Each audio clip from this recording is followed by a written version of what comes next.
Assalamualaikum warahmatullahi wabarakatuh. Kembali lagi bersama saya Miftah Huda dalam Bicara Bola. Ya, pada kesempatan kali ini kita akan membahas lanjutan Liga Premier League, di mana pertandingan berlangsung antara Liverpool menghadapi Manchester City, di mana Liverpool ini berlaga di kandangnya sendiri. Nah, kalau kita ketahui bahwa di pekan atau di musim yang lalu di kandangnya Liverpool kalah kepada Manchester City dengan skor 4-1. Dan tadi malam lagi-lagi Liverpool bisa membuat Manchester City kewalahan sehingga laga begitu seru. Ya, kita tahu bahwa Pep Guardiola dan Jurgen Klopp ini memiliki karakter yang berbeda, di mana Jurgen Klopp itu lebih mengandalkan pressing ketat serta kombinasi umpan-umpan silang dari lini sayapnya. Sedangkan Manchester City lebih kepada dominasi bola di lini tengah dan lini supply ke lini depan untuk menciptakan gol yang kita kenal biasanya dengan tiki taka. Sedangkan Liverpool kita kenal seperti gegen pressing. Nah, kalau kita bicara kedua tim ini, tentunya kedua tim ini salah satu kandidat juara Liga Premier League musim 2021-2022 berdasarkan para pandit berpendapat. Sama seperti saat Chelsea lawan City, di mana kedua tim yang pekan kemarin bertanding itu juga merupakan salah satu kandidat. Dan pekan ini pula City dan Liverpool menjadi kandidat. Kenapa bisa jadi kandidat? Bukan karena saya menjagokan Manchester City, bukan, tapi karena kedua kesebelasan ini memiliki karakter, memiliki gaya bermain yang cukup ciamik sehingga dapat menghasilkan kemenangan dan menghasilkan banyak poin serta permainan yang memukau. Terbukti di pertandingan kali ini. Ya, kita tahu bahwa Pep Guardiola dengan menggunakan 4-3-3 dengan false nine, sedangkan Liverpool menggunakan 4-3-3. Nah, uniknya adalah Firmino tidak dimainkan di awal. Dia lebih mengandalkan Diogo Jota bagi Liverpool. Sedangkan di tengahnya tentu jelas milik dari John Henderson, Fabinho, dan pemain muda Curtis Jones.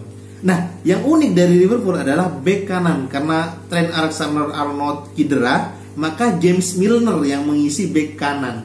Kalau bek tengah tetap Matip sama Van Dijk, dan bek kiri tetap Robertson. Nah, berbeda dengan Manchester City 4-3-3 false nine, di mana tetap ini pertahanannya ada Walker, Joe Cancelo, terus Ruben Dias sama Laporte, terus Rodri di tengah, Kevin De Bruyne, dan seorang Bernardo Silva, terus Foden yang sebelah kiri, Gabriel Jesus sebelah kanan, dan Jack Grealish di tengah. Kenapa Jack Grealish jadi false nine di tengah?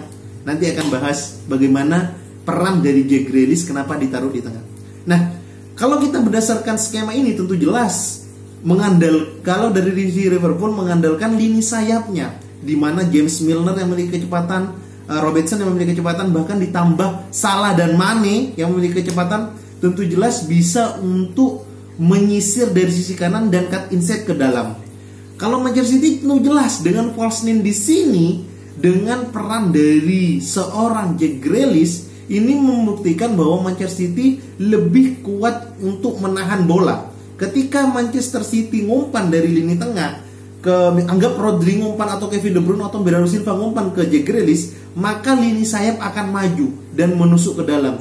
Itu yang dipraktekkan oleh Manchester City dalam pertandingan tadi malam. Itu opsi pertama. Tapi di Manchester City banyak opsi. Ketika Jack Grealish masuk ke dalam, Phil Foden yang akan melaju ke depan ataupun Gabriel Jesus yang akan maju ke depan. Jadi ini memungkinkan untuk back Van Dijk dan seorang Joel Matip itu sulit untuk menerka siapa yang akan masuk ke kotak penalti dan melakukan penetrasi.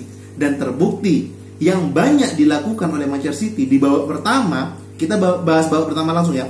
Di babak pertama yaitu bombardir dari sisi sebelah kiri dengan Phil Foden. Kenapa? Karena James Milner sudah berumur dan kecepatannya agak sedikit menurun, sehingga banyak opsi-opsi dilakukan dari sisi kiri. Ditambah Joe Cancelo yang sangat on fire dari pekan ke pekan. Apakah sisi kanan lemah? Tidak, sisi kanan juga sama seperti sisi kiri, akan tetapi lebih atraktif dari sisi kiri dari Manchester City melalui Phil Foden. Nah, Kalau kita bicara permainan di babak pertama, apakah Liverpool lebih banyak menguasai bola dan City mundur ke belakang atau sebaliknya? Nah, di babak pertama bahkan sejak menit awal City sudah menekan Liverpool, akan tetapi penguasaan bola lebih banyak dipegang oleh Liverpool karena City tahu dengan tidak di overlapnya seorang Joao Cancelo dan Kyle Walker ini menjamin lini pertahanan yang sangat sulit. Bahkan Mane, Salah itu sulit menembus pertahanan dari sisi sayap mereka. Karena apa? Karena di situ Pep Guardiola menahan Kyle Walker dan Joao Cancelo untuk overlap sehingga lebih terkesan menunggu. Namun sesekali ketika seorang Phil Foden menunjukkan skillnya, menunjukkan jati dirinya, maka keteteranlah seorang James Milner yang menjaga di sisi kanan dari pertahanan Liverpool. Bahkan James Milner 3 kali bahkan di babak pertama dikelabui oleh seorang Phil Foden. Bahkan hampir menciptakan gol gara-gara Phil Foden. Gara-gara James Milner tidak mampu menahan Phil Foden. Bahkan James Milner memaksa untuk menjatuhkan Phil Foden sehingga mendapatkan kartu kuning di babak pertama. Nah, pertandingan di babak pertama banyak tendangan menuju gawang dari Liverpool walaupun tidak memenuhi sasaran, hanya 2 kali memenuhi sasaran dan itu pun dari Phil Foden dengan umpan dari lini sayap Kevin De Bruyne maupun lini sayap dari Gabriel Jesus maupun Jack Grealish terhadap Kevin De Bruyne terhadap Phil Foden. Nah, uniknya di babak pertama daya jelajah dari Bernardo Silva ini seperti pemain Tsubasa di anime Kapten Tsubasa. Dia membawa bola dari lini tengah, membombardir lini pertahanan dari Liverpool. Dan umpan terlepas kepada Phil Foden di menit-menit pertengahan babak pertama bahkan mau akhir itu sangat bagus. Akan tetapi Phil Foden tidak mampu memanfaatkannya sehingga ditepis oleh seorang Alisson Becker. Nah, ini menandakan bahwa Liverpool tidak baik saja ketika James Milner ditaruh di sebelah kanan karena Phil Foden mampu menembusnya. Nah, di babak kedua saya pikir Klopp akan merotasi posisi dari James Milner. Tapi tidak, babak pertama dimulai tetap James Milner dengan komposisi yang sama dari Liverpool maupun dari City dan lagi-lagi James Milner mampu dikelabuhi. Bahkan Bernardo Silva setelah gol kita bahas golnya dulu.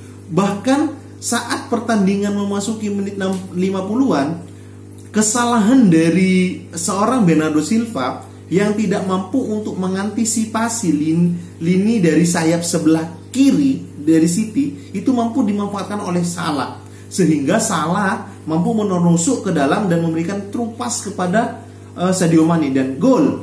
Nah, setelah itu baru Manchester City lebih banyak menyerang. Bahkan seorang Tsubasanya City yang kita kenal dengan Bernardo Silva itu mengacak-acak dari sisi sebelah kiri. Bahkan kalau kita melihat dari seksama, James Milner dengan sengaja itu menjatuhkan atau menahan kaki dari Bernardo Silva. Namun beruntung karena tidak diberikan kartu. Tapi bukan cuma sampai di situ. Setelah diganti James Milner, akhirnya mampu dicetak gol oleh Phil Foden. Sebelum diganti, akhirnya mampu dicetak gol oleh Phil Foden dengan umpan Gabriel Jesus yang menusuk dari lini tengah ke Phil Foden dan Phil Foden langsung menyelesaikan dengan gol kepada Alisson Becker. 1-1. Bukan cuma di situ, permainan semakin panas ketika Mohamed Salah mampu mendribble bola dari lini kiri sebelah pertahanan dari Manchester City, mampu menusuk ke dalam dan melakukan finishing yang sangat bagus. 2-1. Setelah itu pertandingan semakin memanas lagi, semakin bergairah lagi, di mana Kevin De Bruyne mampu menyamakan skor dengan tendangan dari depan kotak penalti deflected kepada Joel Matip dan mampu menghasilkan gol. Bahkan di menit-menit terakhir ketika Jack Grealish diganti kepada Raheem Sterling, banyak serangan dari Manchester City akan tetapi tidak mampu dimanfaatkan menjadi gol. Ini menandakan kedua tim ini memiliki kombinasi permainan yang sangat bagus dari masing-masing tim. Bahkan di depan kotak penalti, Joel Matip mampu ditahan tendangannya oleh Rodri. dalam keadaan gawang kosong. Ini menandakan bahwa solidnya lini pertahanan City, solidnya lini pertahanan Liverpool ini menjadi kunci bahwa pertandingan tadi malam sangat memukau. Secara dalam awal musim 2021-2022, pertandingan ini adalah pertandingan yang sangat bagus, patut ditonton dan layak ditonton. Manchester City lawan Liverpool di kandang Liverpool dengan skor 2-2. Selamat untuk kedua tim karena sudah menyajikan pertandingan yang sangat memukau. Semoga break internasional dan ketika pekan selanjutnya Manchester City mampu memberikan kenyamanan dan kemenangan untuk timnya. See you.